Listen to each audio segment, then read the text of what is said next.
मैं एक गहरा कुआं हूं इस जमीन पर, बेशुमार लड़के लड़कियों के लिए कि उनकी प्यास बुझाता रहूं।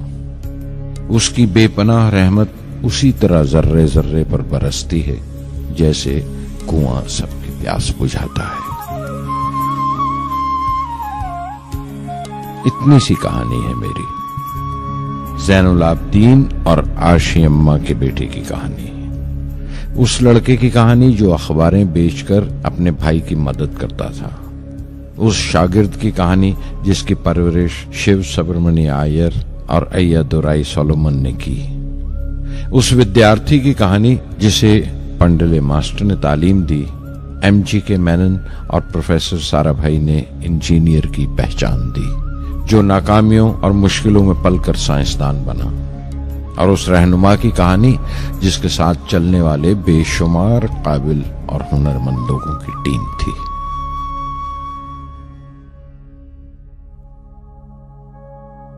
मेरी कहानी मेरे साथ खत्म हो जाएगी, क्योंकि दुनियावी मानों में मेरे पास कोई पूंजी नहीं है। मैंने कुछ हासिल नहीं किया, जमा नहीं किया। मेरे पास कुछ नहीं और कोई नहीं, न बेटा, न बेटी, न परिवार।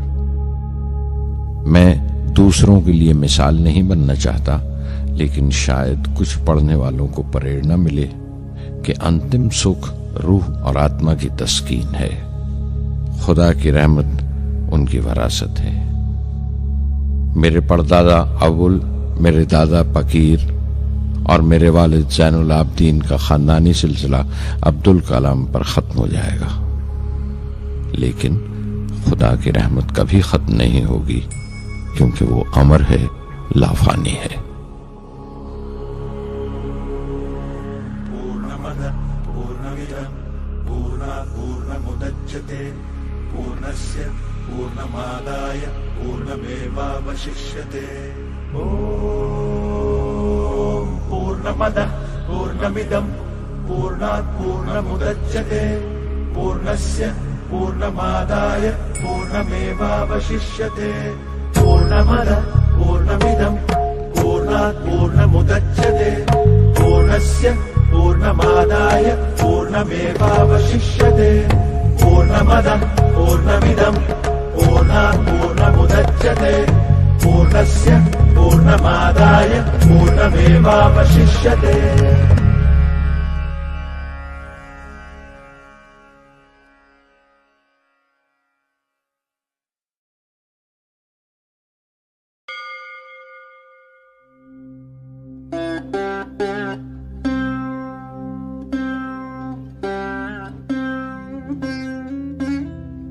मैं शहर रामेश्वरम के एक मिडिल क्लास तमिल खानदान में पैदा हुआ। मेरे अब्बा ज़ैनुल आबदीन के पास न तालीम थी न दौलत, लेकिन इन मजबूरियों के बावजूद एक दानाई थी उनके पास और हौसला था। और मेरी मां जैसी मददगार थी आशी अम्मा। उनकी कई औलादों में एक मैं भी था, बुलंद कामत माँ बाप का एक छोटे से कद वाला मामूली शक्ल सूरत का लड़का। अपने पुश्तैनी मकान में रहते थे हम, जो कभी 19वीं सदी में बना था। काफी वसी और पक्का मकान था रामेश्वरम की मस्जिद स्ट्रीट में। मेरे अब्बा हर तरह के ऐशो आराम से दूर रहते थे, मगर जरूरियात की तमाम चीजें मुयस्सर थीं। सच तो यह है कि मेरा बचपन बड़ा महफूज था, मादी तौर पर भी और जज्बाती तौर पर भी, मटीरियली एंड इमोशनली।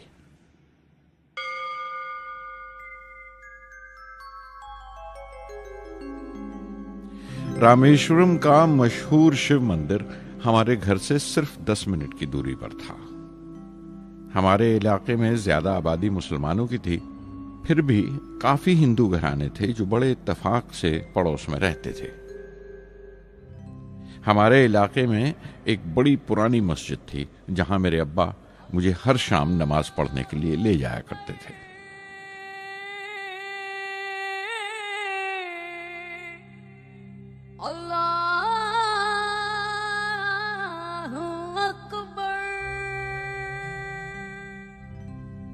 रामेश्वरम मंदिर के बड़े पुरोहित पक्षी लक्ष्मण शास्त्री मेरे अब्बा के पक्के दोस्त थे।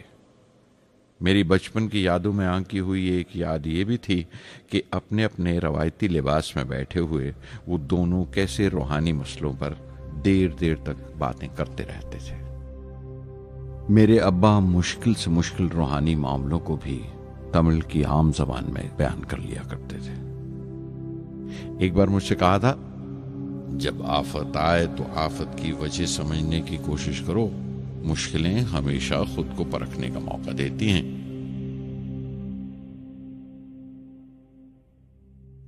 मैंने हमेशा अपनी साइंस और टेक्नोलॉजी में अब्बा के असूलों पर चलने की कोशिश की है।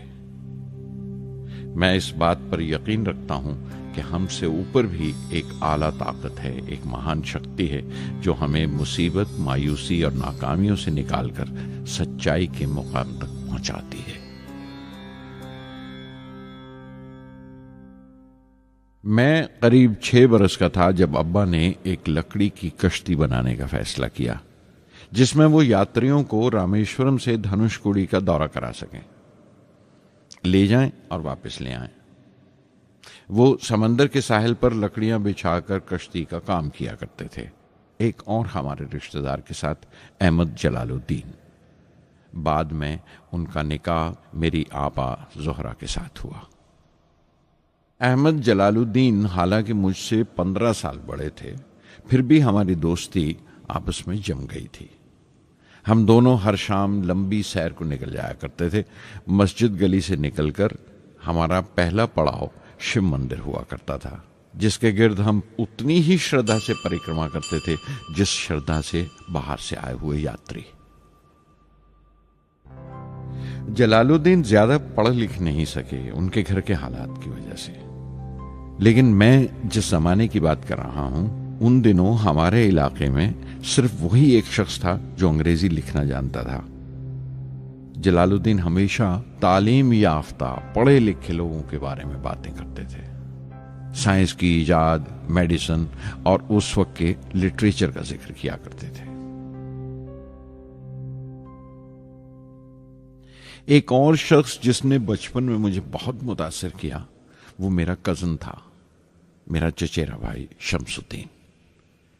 उसके पास रामेश्वरम में अखबारों का ठेका था और सब काम अकेले ही किया करता था।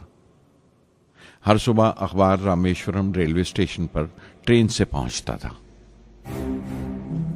सन 1939 में दूसरी आलमगीर जंग शुरू हुई, द सेकेंड वर्ल्ड वॉर। उस वक्त मैं 8 साल का था।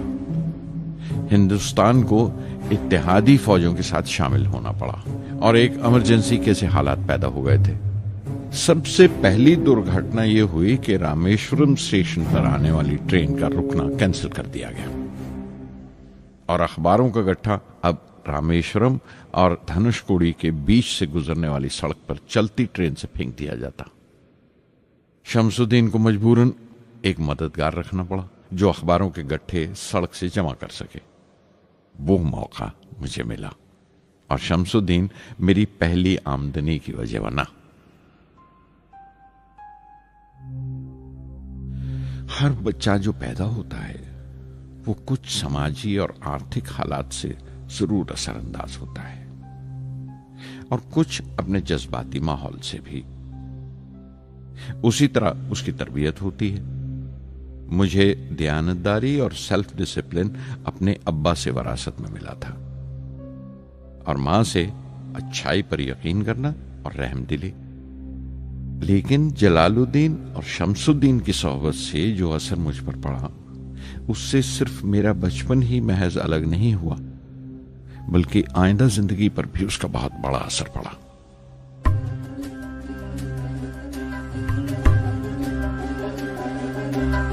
தந்தை மகற்கு ஆற்றும் நன்றி அபயத்து முந்தி இருப்பச்செயல்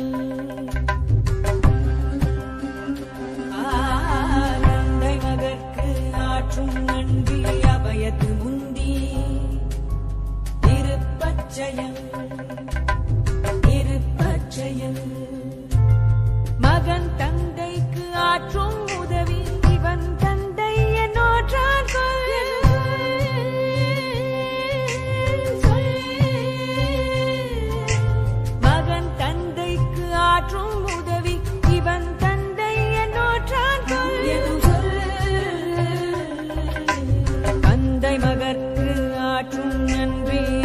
அபயத்து முந்தி இருப்பச் செயல்.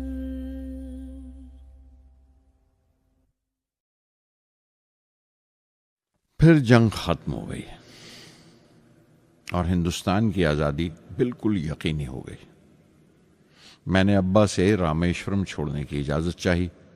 मैं डिस्ट्रिक्ट हेडक्वार्टर्स रामनाथपुरम जाकर पढ़ना चाहता था। शमसुद्दीन और जलालुद्दीन मेरे साथ रामनाथपुरम तक गए मुझे श्वार्ट्ज हाई स्कूल में दाखिल कराने के लिए। जाने क्यों वो नया माहौल मुझे रास नहीं आया। रामनाथपुरम बड़ा मसरूफ शहर था और करीब 50,000 की आबादी थी, लेकिन रामेश्वरम का सुकून और इत्मीनान कहीं नहीं था। घर बहुत याद आता था और घर लौटने का कोई मौका मैं छोड़ता नहीं था। श्वार्ट्ज हाई स्कूल में दाखिल होने के बाद एक 15 साल लड़के के तमाम शौक जो हो सकते थे मेरे अंदर जाग उठे। मेरे टीचर अय्या दुराई सोलोमन बेहतरीन रहबर थे, गाइड, उस नौजवान जहन के लिए जिसके सामने जिंदगी की बेशुमार मुमकिनात खुलने वाली थी।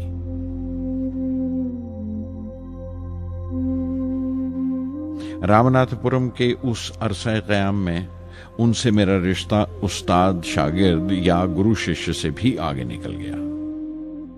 अय्या दुराई कहा करते थे, जिंदगी कामयाब होने और नतीजे हासिल करने के लिए 3 ताकतों पर काबू पाना बहुत जरूरी है: ख्वाहिश, यकीन और उम्मीद।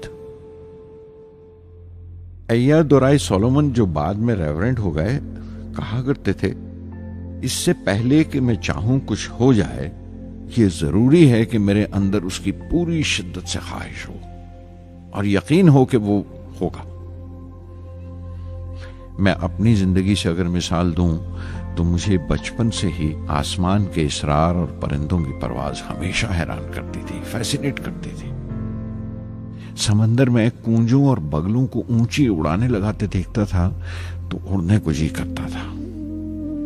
मैं एक सादा लोग गांव ही का लड़का तो था, लेकिन मुझे यकीन था कि एक दिन मैं जरूर उन कूंजों की तरह बुलंद उड़ाने लगाऊंगा, बुलंदी पर परवाज करूंगा। और हकीकत यह है कि रामेश्वरम से उड़ने वाला मैं पहला लड़का था।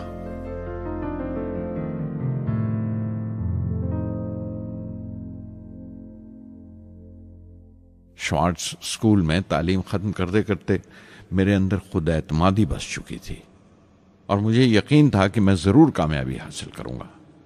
मैं तालीम आगे जारी रखूंगा, उसमें कोई दूसरा ख्याल नहीं था। सन 1950 में मैं इंटरमीडिएट पढ़ने के लिए सेंट जोसेफ कॉलेज ट्रिची में दाखिल हो गया। जब बीएससी डिग्री के लिए मैंने सेंट जोसेफ कॉलेज में दाखिला लिया तो हायर एजुकेशन के माने सिर्फ इतने ही जानता था। ये नहीं जानता था कि हायर एजुकेशन के लिए कुछ और भी हो सकता है। न ये जानता था कि साइंस पढ़ के फ्यूचर के लिए और क्या मौके हासिल हो सकते हैं।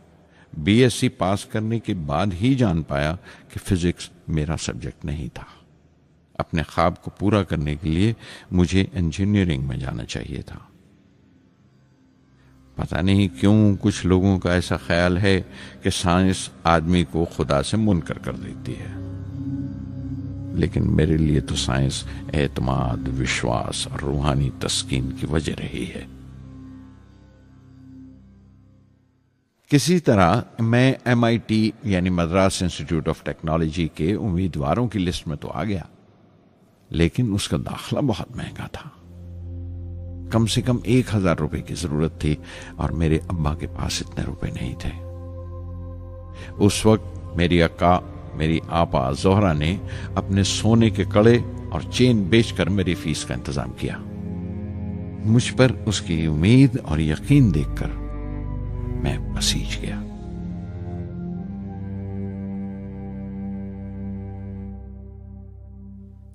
MIT में सबसे ज्यादा मजा आया।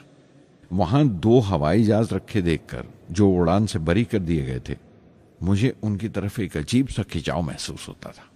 और जब सब लड़के हॉस्टल लौट जाते थे, मैं कई कई घंटे उनके पास बैठा रहता था।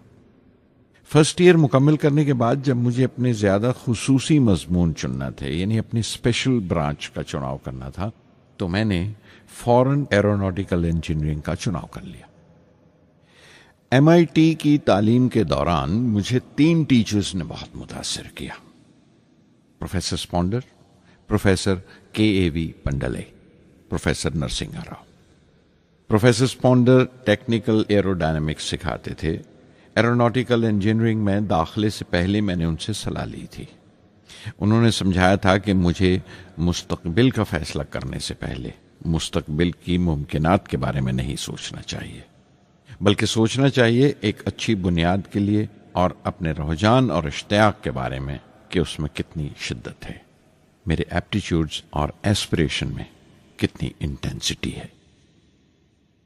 मैं खुद भी होने वाले इंजीनियरिंग स्टूडेंट्स से कहना चाहता हूं कि जब वो अपना स्पेशलाइजेशन का चुनाव करें तो ये देखें कि उनमें कितना शौक है, कितना उत्साह है और लगन है उस शोबे में जाने के लिए।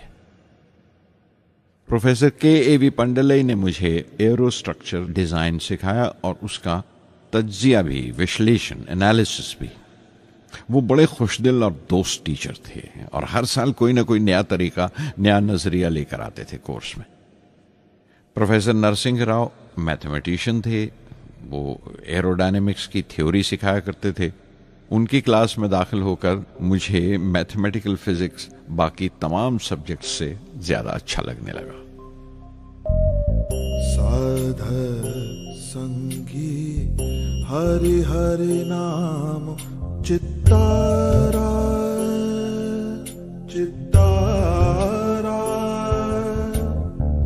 साध संगी हरि हरि नाम चित्तारा, सहज अनंतु होवे दिनु राति, अंकुर भलो हमारा,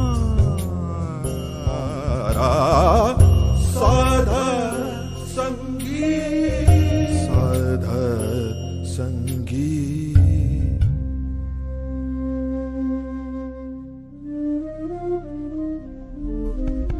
गुरुपुरा भेडियो बड़ भागी, गुरुपुरा भेडियो बड़ भागी, जाको अंतु न पारावारा, अंतु न पारावारा,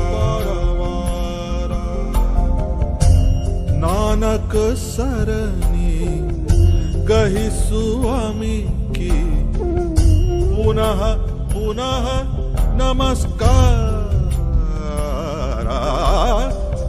साध संगी साध संगी।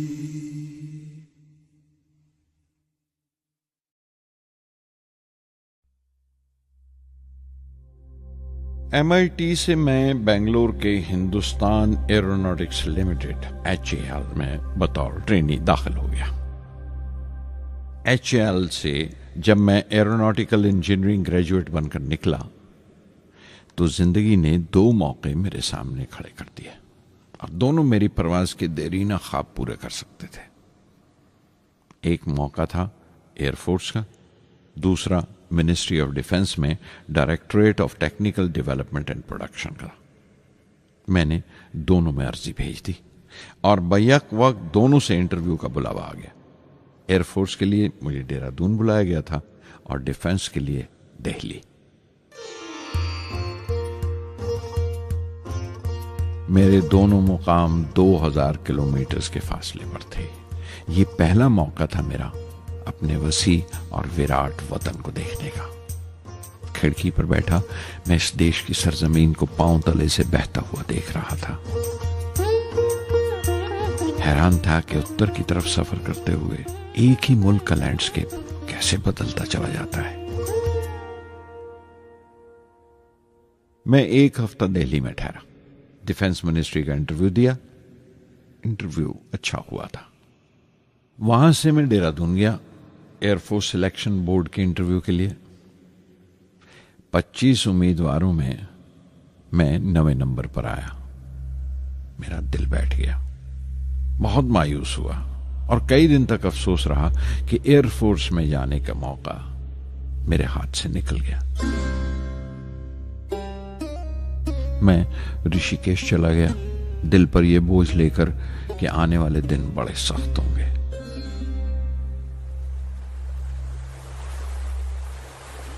गंगा में स्नान किया और फिर चलता हुआ पास की पहाड़ी पर शिवानंद आश्रम तक पहुंच गया। स्वामी शिवानंद से भेंट हुई। देखने में बिल्कुल गौतम बुद्ध लगते थे, सफेद दूधिया धोती और पांव में लकड़ी की खड़ाऊ। उनकी बच्चों सी मासूम मुस्कान और सादा दिली देखकर बहुत प्रभावित हुआ मैंने बताया उन्हें कैसे मैं इंडियन एयरफोर्स में भर्ती होने से रह गया और मेरी कितनी शदीद ख्वाहिश थी आसमानों में उड़ने की, परवास करने की। वो मुस्कुरा दिए और बोले, ख्वाहिश अगर दिलो जान से निकली हो, वो पवित्र हो और उसमें शिद्दत हो, तो उसमें कमाल की एक इलेक्ट्रोमैग्नेटिक एनर्जी होती है, एक बरकी मकनातीसी ताकत होती है। दिमाग जब सोता है तो वो एनर्जी रात की खामोशी में बाहर निकल जाती है और सुबह कायनात ब्रह्मांड से सितारों की गति रफ्तार को अपने साथ समेटकर दिमाग में लौट आती है। इसीलिए जो सोचा है उसकी सृष्टि अवश्य है, वो तख्लीक होगा। तुम विश्वास करो इस अजली बंधन पर, इस वचन पर कि सूरज फिर लौटेगा, बाहर फिर से आएगी। मैं दिल्ली लौट आया, डिफेंस से अपना इंटरव्यू का नतीजा दरियाफ्त किया। जवाब में मुझे अपॉइंटमेंट लेटर थमा दिया गया और अगले दिन से सीनियर साइंटिफिक असिस्टेंट मुकर्रर कर दिया गया, 250 रुपए की माहाना तनख्वाह पर। 3 साल गुजर गए। उन्हीं दिनों बेंगलोर में एरोनॉटिकल डेवलपमेंट एस्टेब्लिशमेंट ADE का एक नया महकमा खुला और मुझे वहां पोस्ट कर दिया गया। बेंगलोर कानपुर से बिल्कुल मुख्तलिफ शहर था। मैं अपने डायरेक्टरेट की पोस्टिंग का पहला साल वहां गुजार चुका था। दरअसल हमारे देश में ये एक अजीब तरीका है, एक अजीब सा ढंग है अपने लोगों को हद दर्जा तक निचोड़ लेने का, जो हमारे लोगों को इंतहा पसंद बना देता है। शायद इसलिए कि सदियों इस देश ने गैर मुल्की तहजीबों के जख्म भी खाए हैं और उन्हें अपने दामन में जगह भी दी है। अलग अलग हुक्मरानों से वफा करते करते हम अपनी हैसियत, अपनी यकताई खो बैठे हैं। बल्कि हमने एक और ही किस्म की खूबी पैदा कर ली है कि एक ही वक्त में रहम दिल भी हैं और बेरहम भी, हसास भी हैं और बेहिस भी। जितने गहरे हैं उतने ही सतही। ऊपर से देखो तो हम बड़े खुश रंग और खूबरू नजर आते हैं, लेकिन कोई गौर से देखे तो अपने हुक्मरानों की एक बेढब नकल से ज्यादा कुछ नहीं है। मैंने कानपुर में कल्ले में दबाए हुए पान वाले नवाब वाजिद अली शाह के नकलची बहुत देखे और बेंगलोर में फिरंगियों के अंदाज में कुत्ते की जंजीर थामे टहलते हुए साहिबों की कमी नहीं थी। बेंगलोर में रहकर मैं रामेश्वरम के सुकून और गहरे शांत वातावरण के लिए तरसता था।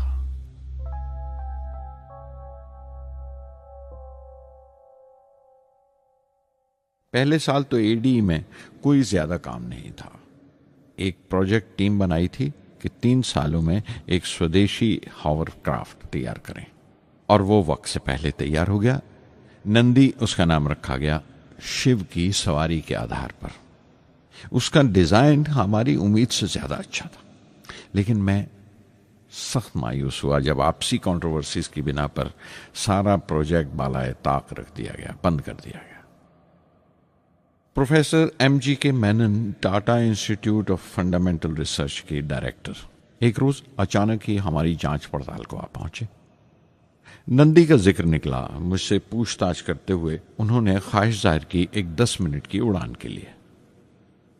उसके 1 हफ्ता बाद की बात है, मुझे इनकुस्पार से बुलावा आ गया, the Indian committee for space research. मैं मुंबई चला गया रॉकेट इंजीनियर की पोस्ट के लिए इंटरव्यू देने। मेरा इंटरव्यू लेने वाले डॉक्टर विक्रम साराभाई और प्रोफेसर MGK मेनन के अलावा मिस्टर सराफ थे। जो उस वक्त एटॉमिक एनर्जी कमीशन के डिप्टी सेक्रेटरी के ओहदे पर थे। डॉक्टर साराभाई की गर्मजोशी ने पहली ही मुलाकात में मेरा दिल मोह लिया। अगले ही दिन मुझे खबर मिल गई कि मैं चुन लिया गया। मुझे इनकोस्पार में रॉकेट इंजीनियर की हैसियत से शामिल कर लिया गया था। सन 1962 के देरीना हिस्से में कहीं इनकोस्पार ने थुम्बा में इक्वेटोरियल रॉकेट लॉन्चिंग स्टेशन बनाने का फैसला किया। थुम्बा केरला में त्रिवेंद्रम से परे एक दूर दराज के ऊंगते से गांव का नाम है। हिंदुस्तान में यह मॉडर्न रॉकेट बेस्ड रिसर्च की एक दबी सी इब्तदा थी, हल्की सी शुरुआत। उसके फौरन बाद ही मुझे 6 माह के लिए अमेरिका भेज दिया गया, नासा में रॉकेट लॉन्चिंग की ट्रेनिंग के लिए। जाने से पहले मैं थोड़ा सा वक्त निकालकर रामेश्वरम गया। मेरे अब्बा मेरी इस कामयाबी के लिए बहुत खुश हुए और मुझे उसी मस्जिद में ले जाकर शुक्राने की नमाज अदा की।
NASA Langley research centre Virginia में मैंने अपने काम की शुरुआत की।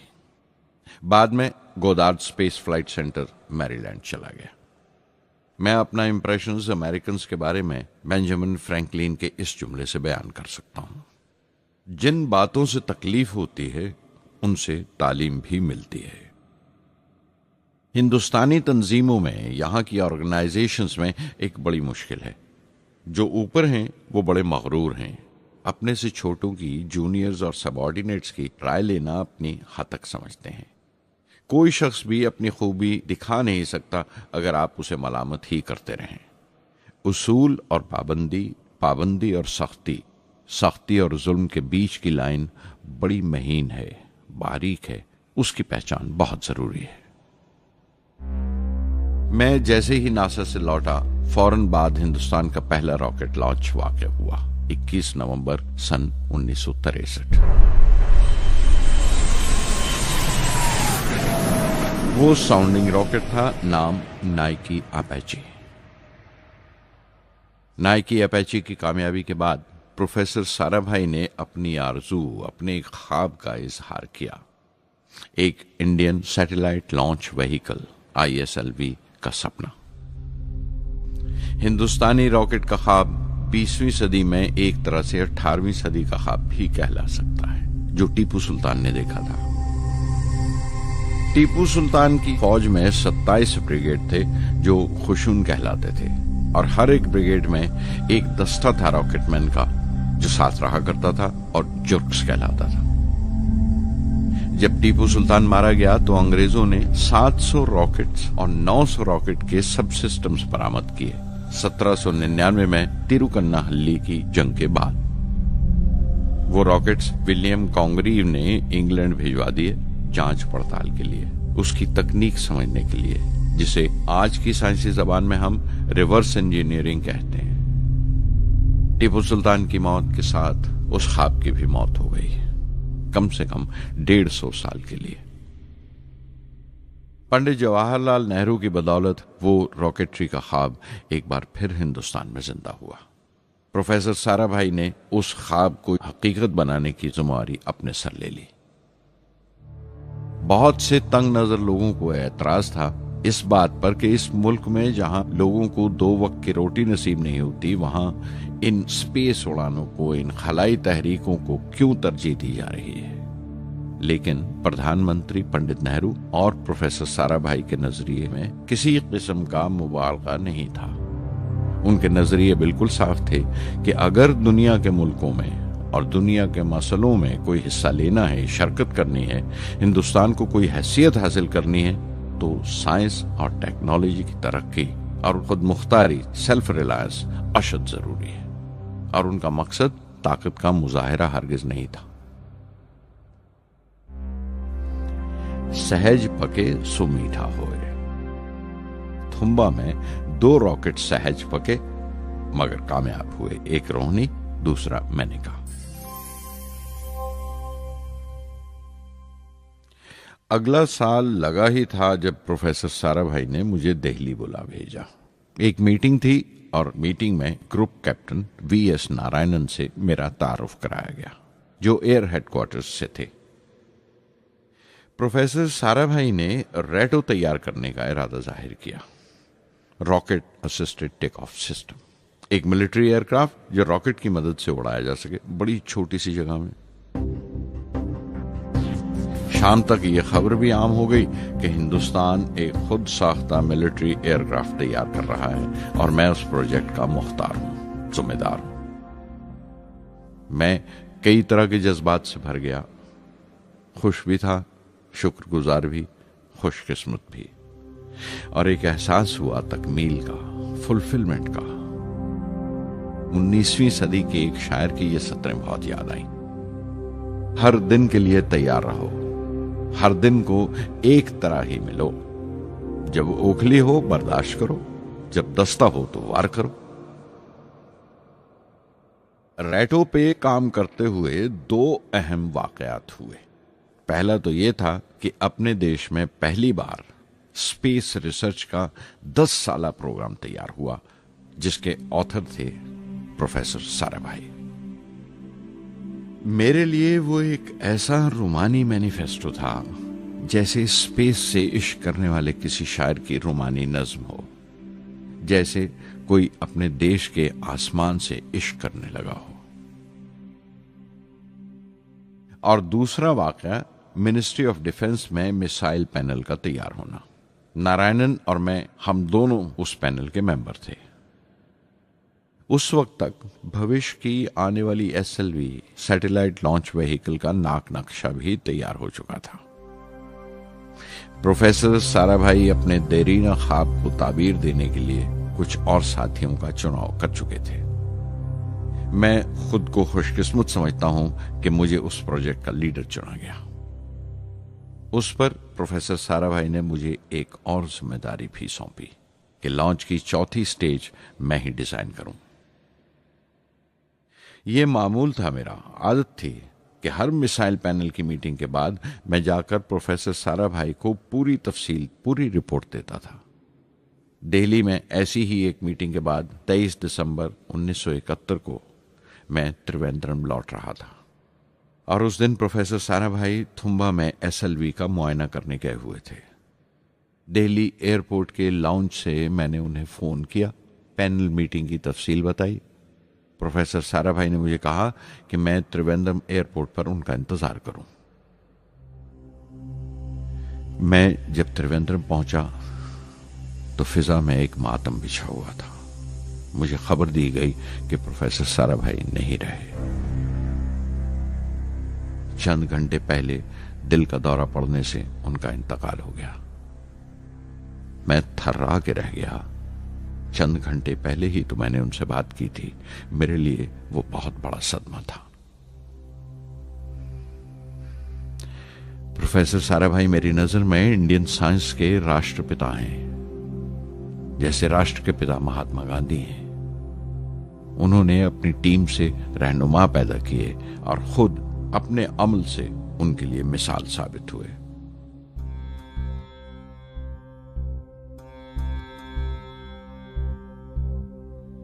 నానాటి బతుకు నాటకము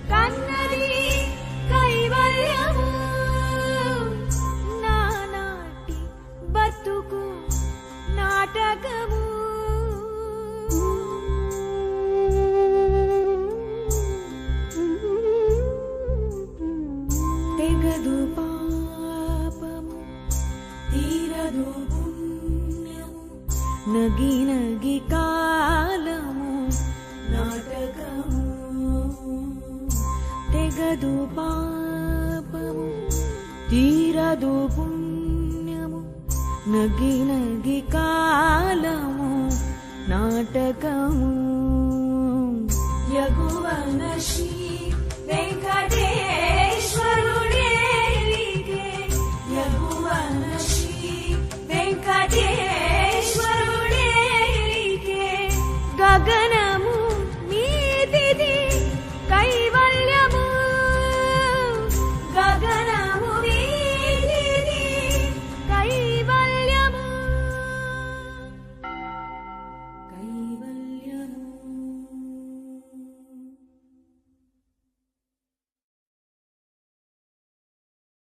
कुछ अरसा प्रोफेसर एमजी के मेनन ने स्पेस रिसर्च का काम संभाला। बिलाखिर प्रोफेसर सतीश धवन को Indian space research organisation ISRO की जिम्मेदारी सौंप दी गई।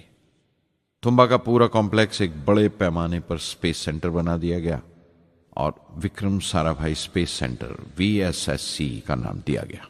जिसने वो सेंटर कायम किया था उसी के नाम से उस जगह की श्रद्धांजलि पेश की गई। मशहूर मेटलर्जिस्ट डॉक्टर ब्रह्म प्रकाश VSSC के पहले डायरेक्टर मुकर्रर हुए। कोई भी शख्स अपनी जिम्मेवारी में तभी कामयाब हो सकता है अगर वो बारसूख हो, मोतबर हो और अपने फैसलों के लिए उसे सही हद तक आजादी हो। शायद निजी जिंदगी में भी तसल्ली का यही एक रास्ता है, आजादी और जिम्मेवारी एक साथ हो, तभी वो तस्कीन और खुशी का बायस हो सकती है। और जाती आजादी हासिल करने के लिए मैं 2 रास्ते तजवीज कर सकता था जो मैंने इख्तियार किए। पहला तो ये कि अपनी तालीम और तरबियत को बढ़ावा दो। इल्म, नॉलेज बड़ा कारामद हथियार है, बहुत काम आता है। इल्म जितना ज्यादा होगा उतनी ज्यादा आजादी के हकदार होगे। इल्म वो पूंजी है जो कोई छीन नहीं सकता। टीम की रहनुमाई तभी मुमकिन है अगर आपकी जानकारी मुकम्मल हो, अप टू डेट हो। कामयाब रहनुमा बनने के लिए जरूरी है कि दिन का काम जब खत्म हो आप पिछले काम का जायजा लें, अगले दिन के काम की तैयारी करें। दूसरा तरीका यह है कि अपने काम को अपना फख्र समझें, गर्व समझें और जरूरी है कि अपने अंदर की शक्ति की सही जानकारी हो। जो करो उस पर यकीन रखो या जिस पर यकीन हो वही करो, वरना दूसरों के ईमान का शिकार बनते रहोगे। SLV प्रोजेक्ट के पहले 3 सालों में साइंस के बहुत से नए नए इसरार खुले और आहिस्ता आहिस्ता साइंस और टेक्नोलॉजी का फर्क समझ आने लगा। रिसर्च और अमल, डेवलपमेंट का फासला पता चलने लगा। किसी भी इजाद में गलतियां होना लाजमी है, लेकिन हर गलती कामयाबी की तरफ एक और कदम उठाती है, एक और सीढ़ी बन जाती है। किसी भी तख्लीक की तरह SLV-3 की तख्लीक भी कई दर्दनाक लम्हों से गुजरी। एक रोज जब मैं और मेरे तमाम साथी अपने कामों में पूरी तरह डूबे हुए थे, मेरे घर से एक मौत की इत्तला पहुंची। मेरे दोस्त और हमदर्द मेरे बहनोई जलालुद्दीन का इंतकाल हो गया था। कुछ देर के लिए तो मैं सुन्न होकर रह गया, मेरी आंखों में अंधेरा छा गया। थोड़ी देर बाद जब अपने चौगिरदे का एहसास हुआ तो महसूस किया जैसे मेरी हस्ती का एक हिस्सा मर गया था। रात की रात बसों में सफर करता हुआ अगली सुबह मैं रामेश्वरम पहुंचा। जोहरा को क्या तसल्ली देता और क्या सब्र देता अपनी भांजी महबूबा को जो रो रो कर हलकान हो रही थी। मेरी आंखों के सोते पहले ही सूख चुके थे। थुम्बा लौटकर बहुत दिनों तक सारा कामकाज, सारी मसरूफियत बेमानी लगने लगी। बहुत दिनों तक बहुत मलाल लगा, सब बेमानी लगता था। प्रोफेसर धवन देर देर तक हौसला देते थे, कहते SLV पर जैसे जैसे काम आगे बढ़ेगा मुझे सब्र महसूस होगा और ये मायूसी कम होते होते गुजर जाएगी। 1976 में मेरे अब्बा ज़ैनुल आबदीन 102 साल की उम्र में वहीं रामेश्वरम में इंतकाल फरमा गए। 15 पोते पोतियां छोड़कर गए थे पीछे और एक पड़पोता। दुनियावी तौर पर वो सिर्फ एक और बुजुर्ग की मौत थी। कोई बड़ा मातम नहीं हुआ, झंडा नहीं उतारा गया, न अखबारों ने स्याह हाशिए दिए, न सियासतदान थे वो, न विद्वान कोई, न कोई बड़े सरमायादार। एक सीधे सादे इंसान थे, फरिश्ता सिफत, और हर उस बात की वजह थे जो दानाई और पारसाई की राह दिखाती है।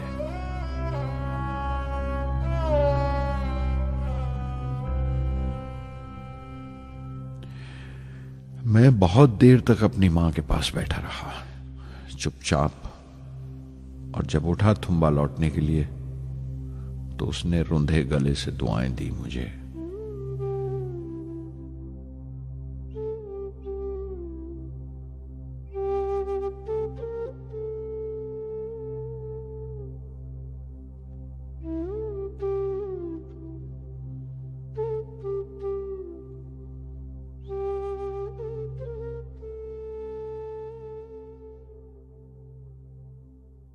SLV-3 अपोजी रॉकेट जो फ्रांस से उड़ाई जाने वाली थी, अचानक कुछ मुश्किलों का शिकार हो गई। मुझे फौरन फ्रांस जाना पड़ा। मैं रवाना होने ही वाला था कि मेरी मां की मौत की खबर पहुंची। यके बाद दीगरे 3 मौतें हो गई मेरे घर में। उस वक्त मुझे अपने काम में पूरे ध्यान की जरूरत थी। 100% लगन से काम करने की ख्वाहिश किसी और लगन की गुंजाइश नहीं छोड़ती। मुकम्मल नीति और पूरी लगन से SLV-3 का ख्वाब 1979 के दरमियान में जाकर पूरा हुआ। हमने SLV-3 की परवाज का दिन 10 अगस्त 1979 तय किया था। 23 मीटर लंबा 4 स्टेजेस का यह रॉकेट 17 टन का वजन लेकर 7:58 पर बड़ी कजदाई से उड़ा और खला की तरफ रवाना हुआ।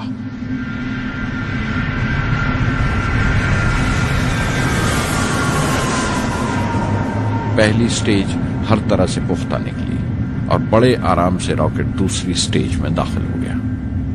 हम सब दम खुद रह गए, सांस रोके बैठे थे।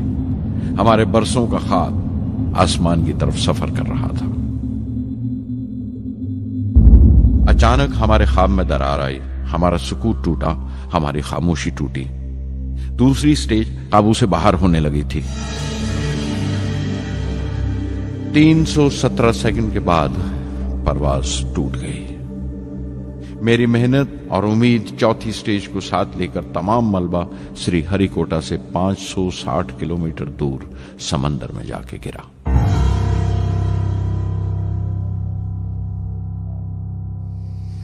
इस हादसे से हम सबको सख्त सदमा पहुंचा। मैं गम और गुस्से से भर गया, नुचड़ गया, बिल्कुल जिस्मानी तौर पर भी और जहनी तौर पर भी।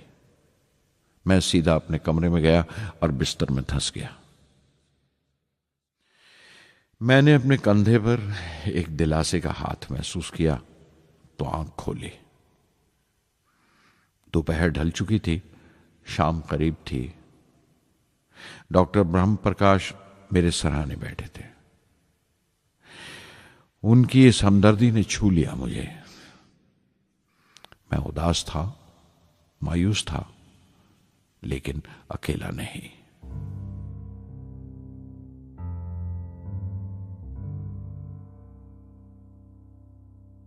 हर शख्स तकनीकी जमा तफरीक और बहस मुबासे के बाद मुतमईन हो चुका था, संतुष्ट हो चुका था, लेकिन मुझे इत्मीनान ना आया और मुसलसल बेचैन रहा। मैं बेसाख्ता खड़ा हो गया और एतराफ किया प्रोफेसर धवन के सामने, सर, मेरे साथियों को नाकामयाबी की वजह दरियाफ्त हो जाने से इत्मीनान हो गया, लेकिन मैं उसे काफी नहीं समझता। इस मिशन के डायरेक्टर की हैसियत से इस गलती को भी मैं अपनी जिम्मेवारी समझता हूं। SLV-3 की नाकामयाबी की जिम्मेवारी मेरी है।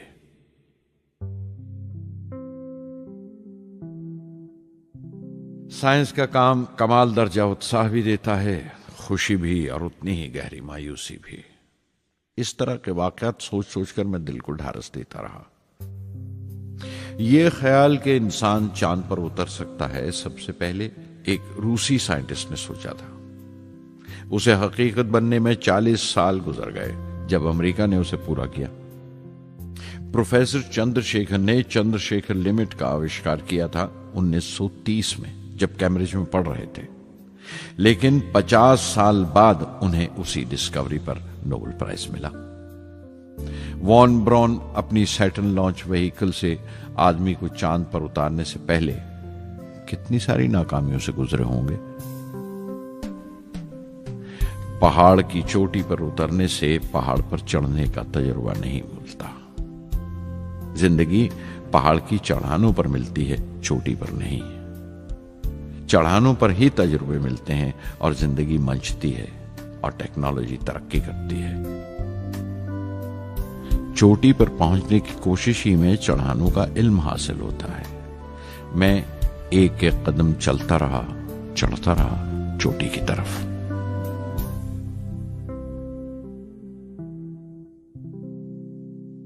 SLV-3 की उड़ान से 30 घंटा पहले 17 जुलाई 1980 के दिन अखबारों की सुर्खियां तरह तरह की राय और अंदाजों से भरी हुई थीं। ज्यादातर रिपोर्टर्स ने पहली SLV की उड़ान याद दिलाई थी कि किस तरह वो रॉकेट फेल हो गया था और उसका मलबा समंदर में जाकर गिरा था। कुछ लोगों ने तो देश की दूसरी खामियों का जिक्र करते हुए भी उसे SLV-3 से जोड़ दिया था। मैं जानता था कि अगले दिन का नतीजा हमारे फ्यूचर के स्पेस प्रोग्राम का फैसला करने वाला है। मुख्तसर ये कि सारी कौम की नजरें हम पर गड़ी हुई थीं। 18 जुलाई 1980 सुबह 8:03 पर हिंदुस्तान का पहला सैटेलाइट लॉन्च व्हीकल उड़ा।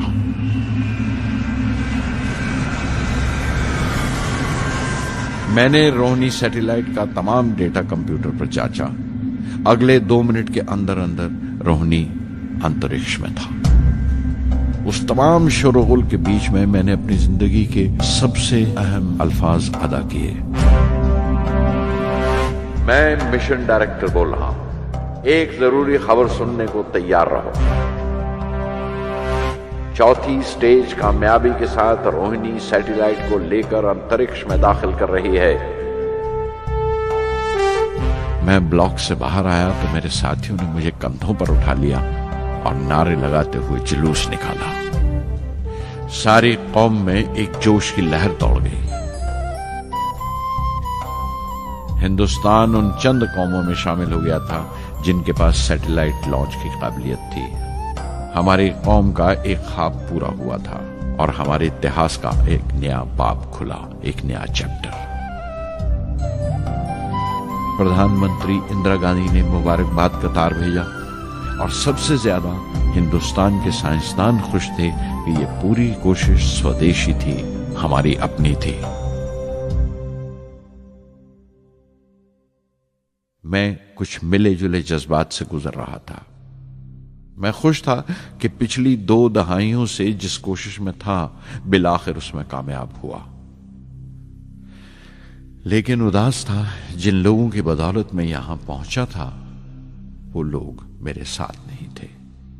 मेरे अब्बा, मेरे बहनोई जलालुद्दीन और प्रोफेसर साराभाई। SLV-3 की कामयाबी के महीने भर के अंदर ही प्रोफेसर धवन का फोन आया एक दिन और दिल्ली बुलाया प्रधानमंत्री से मिलने के लिए। मेरी एक छोटी सी उलझन थी कपड़ों को लेकर। हमेशा से बड़े आमियाना से कपड़े पहनता हूं और पांव में चप्पल या स्लीपर कह लो। प्रधानमंत्री को मिलने जैसा वो लिबास नहीं था, मेरे लिए नहीं, उनके एहतराम के लिए। सुना तो प्रोफेसर धवन बोले, कपड़ों की फिक्र मत करो, तुमने जो शानदार कामयाबी पहन रखी है वो काफी है। रिपब्लिक डे 1981 मेरे लिए एक बड़ी खुशखबरी लेकर आया कि मुझे पद्म भूषण से नवाजा गया है। मैंने अपने कमरे को बिस्मिल्लाह खां की शहनाई से भर लिया। शहनाई की गूंज मुझे कहीं और ही ले गई। मैं रामेश्वरम पहुंच गया, मां के गले लगा। अब्बा ने मेरे बालों को उंगलियों से सहलाया और मेरा दोस्त, मेरा रफीक जलालुद्दीन मस्जिद गली में जमा हुए लोगों में मेरे इनाम का ऐलान कर रहा था। मेरी बहन जोहरा ने मीठा बनाया घर में। पक्षी लक्ष्मण शास्त्री ने मेरे माथे पर तिलक लगाया। फादर सोलोमन ने मेरे हाथ में सलीब देकर दुआ पढ़ी और प्रोफेसर सारा भाई को देखा। उनके चेहरे पर मुस्कुराहट थी, फख्र था। जो पौधा वो लगाकर गए थे अब पूरा पेड़ बन चुका था, जिसके फल हिंदुस्तान की आवाम तक पहुंच रहे थे।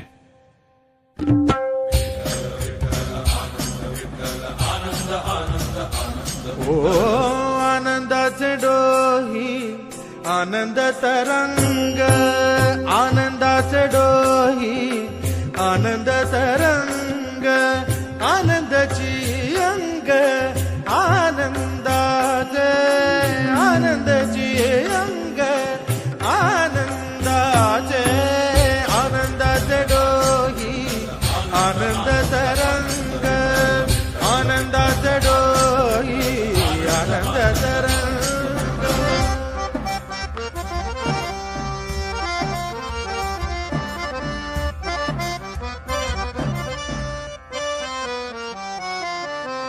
गर्भाचे आवडी मातेचा डोहळा, तेथीचा जिव्हाळा तेथे प्रेंबे। गर्भाचे आवडी मातेचा डोहळा, तेथीचा जिव्हाळा तेथे प्रेंबे।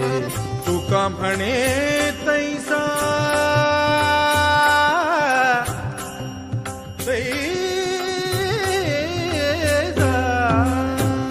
म्हणे तैसा ओतला ठसा, अनुभव सरीसा मुखाला। आनंदाचे डोही आनंद तरंग, आनंदाची अंग, आनंदाचे आनंदाचे डोही आनंद तरंग।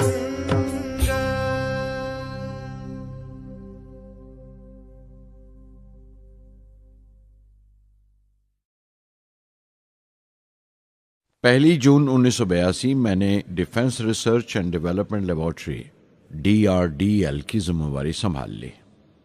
उस वक्त के defence minister Shri R Venkataraman ने जब मशवरा दिया कि बजाय दर्जा बदर्जा मिसाइल तैयार करने के हमें मुकम्मल अपनी मिसाइल तैयार करने का प्रोग्राम बनाना चाहिए, तो हमें अपने कानों पर यकीन नहीं आया और देखते देखते ही वो प्रोजेक्ट एक मुकम्मल मिसाइल का प्रोग्राम बन गया, जिसके नतीजे आइंदा बहुत दूर तक पहुंचे।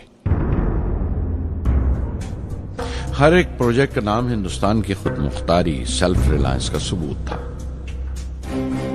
सरफेस टू सरफेस मिसाइल का नाम पृथ्वी रखा गया, टैक्टिकल कोर व्हीकल को त्रिशूल का नाम दिया गया, surface to air defence system Akash कहलाया, एंटी टैंक मिसाइल प्रोजेक्ट को नाग के नाम से पुकारा गया और मेरे देरीना ख्वाब रेक्स को यानी re entry experiment launch vehicle को मैंने अग्नि का नाम दिया। मिसाइल टेक्नोलॉजी का हुनर दुनिया की कुछ चुनी हुई कौमों के पास ही था। वो बड़े ताज्जुब से हमारी तरफ देख रहे थे कि हम क्या करने जा रहे हैं और कैसे करेंगे। हम एक मीटिंग में बैठे हुए अपने मकसद को पूरा करने के लिए 1984 की निशानदेही कर रहे थे जब डॉक्टर ब्रह्म प्रकाश की मौत की खबर आई। मेरे लिए वो एक और सदमा था। पहली SLV की नाकामी के वक्त जिस तरह उन्होंने ढारस दी थी मुझे, वो याद करके मैं और ज्यादा गमगीन हो गया।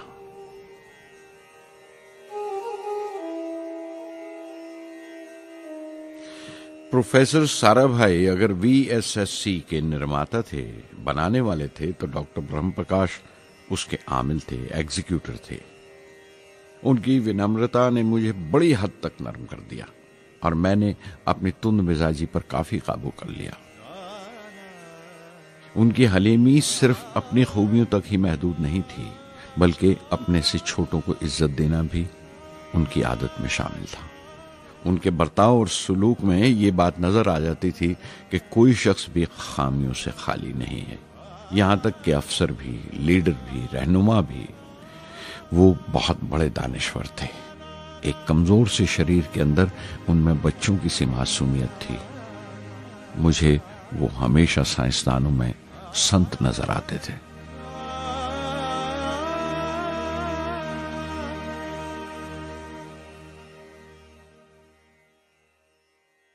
पृथ्वी का काम अपनी तकमील को पहुंच रहा था जब हम 1988 में दाखिल हुए। 25 फरवरी 1988 सुबह 11:23 पर पृथ्वी की पहली परवाज वाक़ हुई। हमारे मुल्क में वो एक ऐतिहासिक मौका था। पृथ्वी सिर्फ एक सरफेस टू सरफेस मिसाइल ही नहीं, बल्कि आइंदा आने वाली तमाम किस्म की मिसाइल का बुनियादी नक्शा भी था। फ्यूचर का मॉड्यूल था वो। पृथ्वी ने हमारे आस पड़ोस के मुल्कों को दहला दिया। मगरबी यानी वेस्टर्न मुल्कों को पहले तो हैरत हुई, फिर गुस्से का इजहार किया और पाबंदी लगा दी इंडिया के लिए कि वो ऐसी कोई चीज बाहर के मुल्कों से न खरीद सकें जो उनके मिसाइल प्रोग्राम में इस्तेमाल हो सकती हो या काम आ सकती हो। मिसाइल की इजाद में हिंदुस्तान की खुद मुख्तारी ने दुनिया के तमाम तरक्की याफ्ता मुल्कों को परेशान कर दिया।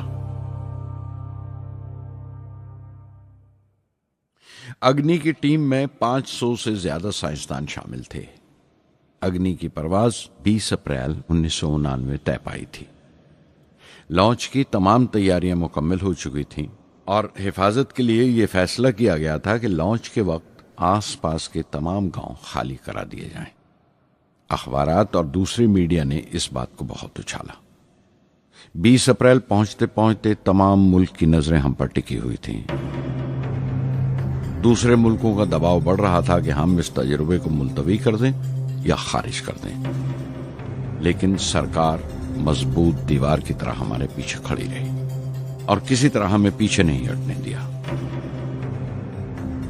परवाज से सिर्फ 14 सेकंड्स पहले हमें कंप्यूटर ने रुकने का इशारा किया। किसी एक पुर्जे में कोई खामी थी, वो फौरन ठीक कर दी गई, लेकिन उसी वक्त डाउन रेंज स्टेशन ने रुकने का हुक्म दिया। चंद सेकंड्स में कई रुकावटें सामने आ गईं और परवाज मुलतवी कर दी गई। अखबारात ने आस्तीनें चढ़ा ली। हर बयान ने अपनी अपनी तरह की वजूहात निकाल ली। कार्टूनिस्ट सुधीर दार ने एक कार्टून शाया किया जिसमें एक खरीदार कुछ सामान दुकानदार को वापस करते हुए कह रहा था, अग्नि की तरह वो भी नहीं चली। एक कार्टून में दिखाया गया कि साइंसदान कह रहा है, सब ठीक था, स्विच बटन नहीं चला। हिंदुस्तान टाइम्स के कार्टून में एक नेता रिपोर्टर को समझा रहा है, डरने की कोई बात नहीं, ये बड़ी अमन पसंद अहिंसावाद की मिसाइल है, इससे कोई मरेगा नहीं। करीब 10 रोज दिन रात काम चला मिसाइल की दुरुस्ती पर और आखिरकार साइंसदानों ने एक नई तारीख तय की अग्नि की परवाज के लिए। मगर फिर वही हुआ। 10 सेकंड पहले कंप्यूटर ने रुकावट का इशारा किया। पता चला एक पुर्जा काम नहीं कर रहा है। परवाज फिर मुलतवी कर दी गई।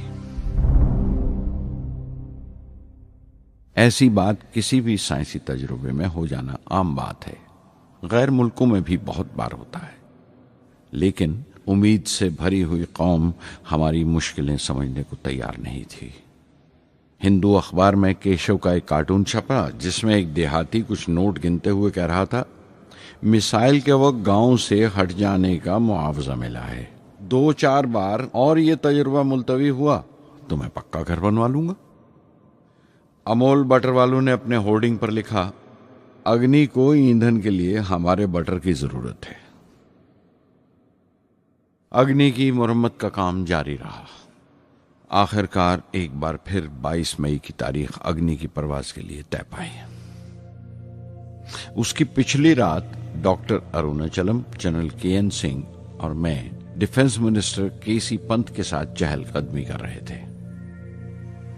पूरे चांद की रात थी, हाई टाइड का वक्त था और लहरें गरज गरज कर खुदा की अजमत का नाम ले रही थी।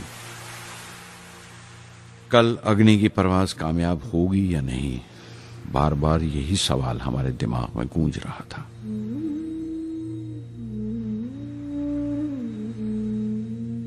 डिफेंस मिनिस्टर ने एक लंबी खामोशी को तोड़ते हुए पूछा, कलाम, कल अग्नि की कामयाबी मनाने के लिए क्या चाहते हो तुम? मैं क्या चाहता था? क्या था जो नहीं था मेरे पास? अपनी खुशी के इजहार के लिए मुझे क्या करना चाहिए? और अचानक मुझे जवाब मिल गया, हम 1 लाख पेड़ों की कोंपले लगाएंगे, मैंने कहा और उनके चेहरे पर रौनक आ गई। तुम अपनी अग्नि के लिए धरती मां का आशीर्वाद चाहते हो, बोले। कल यही होगा, उन्होंने पेशंगोई की।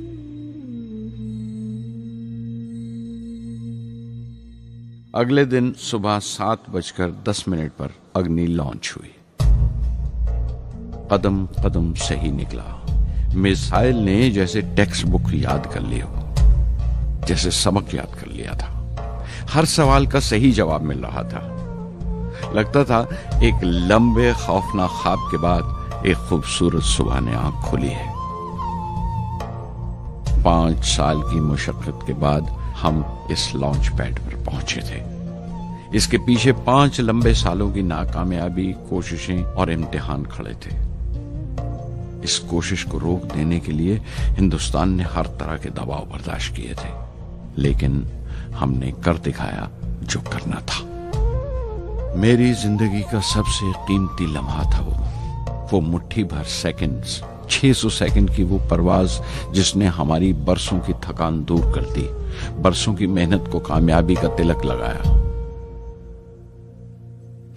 उस रात मैंने अपनी डायरी में लिखा, अग्नि को इस नजर से मत देखो। ये सिर्फ ऊपर उठने का साधन नहीं है, न शक्ति की नुमाइश है। अग्नि एक लौ है जो हर हिंदुस्तानी के दिल में जल रही है। इसे मिसाइल मत समझो, ये कौम के माथे पर चमकता हुआ आग का सुनहरी तिलक है। स्वधर्मम् अपि चावेक्ष्य न विकम्पितुम् अर्हसि, धर्म्याद् युद्धश्रेयोऽन्यक्षत्रियस्य न विद्यते। स्वधर्मम् अपि चावेक्ष्य न विकम्पितुम् अर्हसि, धर्म्याद् युद्धश्रेयोऽन्यक्षत्रियस्य न विद्यते। अदच्चेत्त्वम् इमं धर्म्यं संग्रामं न करिष्यसि, तदा स्वधर्मं कीर्तिं च हित्वा पापम् अवाप्स्यसि, हित्वा पापम् अवाप्स्यसि।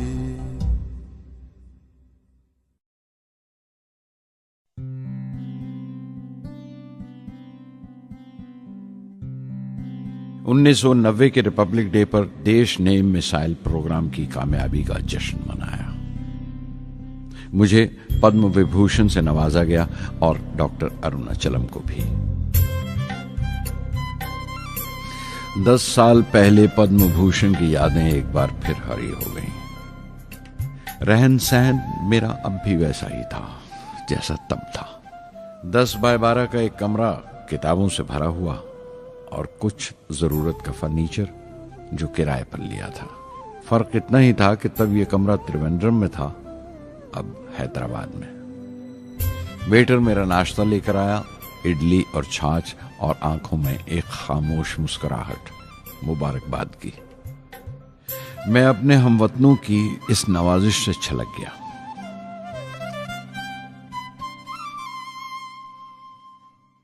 मैं जानता हूं कि बहुत से साइंसदान और इंजीनियर मौका मिलते ही वतन छोड़ जाते हैं, दूसरे मुल्कों में चले जाते हैं ज्यादा रुपया कमाने के लिए, ज्यादा आमदनी के लिए। लेकिन ये आदर, मोहब्बत और इज्जत क्या कमा सकते हैं जो उन्हें अपने वतन से मिलती है? 15 अक्टूबर 1991 में 60 साल का हो गया। मुझे अपने रिटायरमेंट का इंतज़ार था। चाहता था कि गरीब बच्चों के लिए एक स्कूल खोलूं। ये वो दिन थे जब मैंने सोचा कि अपनी ज़िंदगी के तजुर्बे, मुशाहिदे और वो तमाम बातें कलमबंद करूं जो दूसरों के काम आ सकें। एक तरह से अपनी स्वाने उम्री लिखूं, अपनी जीवनी। मेरे ख्याल में मेरे वतन के नौजवानों को एक साफ नजरिए और दिशा की जरूरत है। तभी ये इरादा किया कि मैं उन तमाम लोगों का जिक्र करूं जिनकी बदौलत मैं ये बन सका जो मैं हूं। मकसद ये नहीं था कि मैं कुछ बड़े बड़े लोगों के नाम लूं, बल्कि ये कि कोई शख्स कितना भी छोटा क्यों ना हो, उसे हौसला नहीं छोड़ना चाहिए। मसले, मुश्किलें जिंदगी का हिस्सा हैं और तकलीफें कामयाबी की सच्चाइयां हैं। जैसा कहा है किसी ने, खुदा ने यह वादा नहीं किया कि आसमान हमेशा नीला ही रहेगा, जिंदगी भर फूलों से भरी राहें मिलेंगी। खुदा ने यह वादा नहीं किया कि सूरज है तो बादल नहीं होंगे, खुशी है तो गम नहीं, सुकून है तो दर्द नहीं होगा। मुझे ऐसा कोई गुरूर नहीं कि मेरी जिंदगी सबके लिए एक मिसाल बनेगी, मगर यह हो सकता है कि कोई मायूस बच्चा किसी गुमनाम सी जगह पर जो समाज के किसी माजूर हिस्से से ताल्लुक रखता हो, ये पढ़े और उसे चैन मिले। ये पढ़े और उसकी उम्मीद रोशन हो जाए। हो सकता है ये कुछ बच्चों को नाउमीदी से बाहर ले आए और जिसे वो मजबूरी समझते हैं वो मजबूरी ना लगे। उन्हें यकीन रहे कि वो जहां भी हैं खुदा उनके साथ है। काश हर हिंदुस्तानी के दिल में जलती हुई लौ को पर लग जाए और उस लौ की परवाज से सारा आसमान रोशन हो जाए।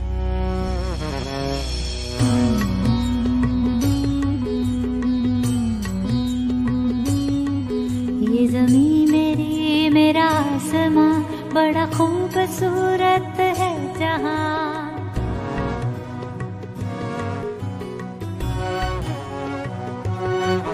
ये ज़मीं मेरी, मेरा आसमां, बड़ा खूबसूरत है जहां।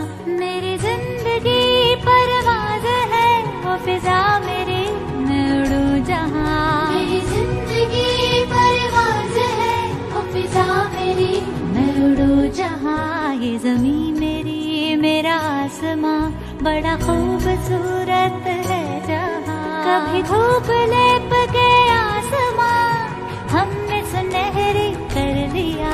कभी धूप लेप के आसमां हमने सुनहरी कर लिया। फिर धूप बांध के पाँव में हम उड़े हैं ठंडी हवाओं में। ज़मीं मेरी, मेरा आसमां, बड़ा खूबसूरत है जहां। कभी वक्त उठा के सरों पे हम और आग लेके परों पे हम। कभी वक्त उठा के सरों पे हम और आग लेके परों पे हम। कभी छानी खाली खला कहीं, हम उड़े जहाँ पे हवा नहीं। ज़मीं मेरी, मेरा आसमां, बड़ा खूबसूरत है जहां। मेरी जिंदगी परवाज़ है, मेरी जिंदगी परवाज़ है, वो फिजा मेरी, मैं उड़ूं जहां। ये ज़मीं मेरी, मेरा आसमां, बड़ा खूबसूरत है जहां। ये ज़मीं मेरी, मेरा आसमां, बड़ा खूबसूरत है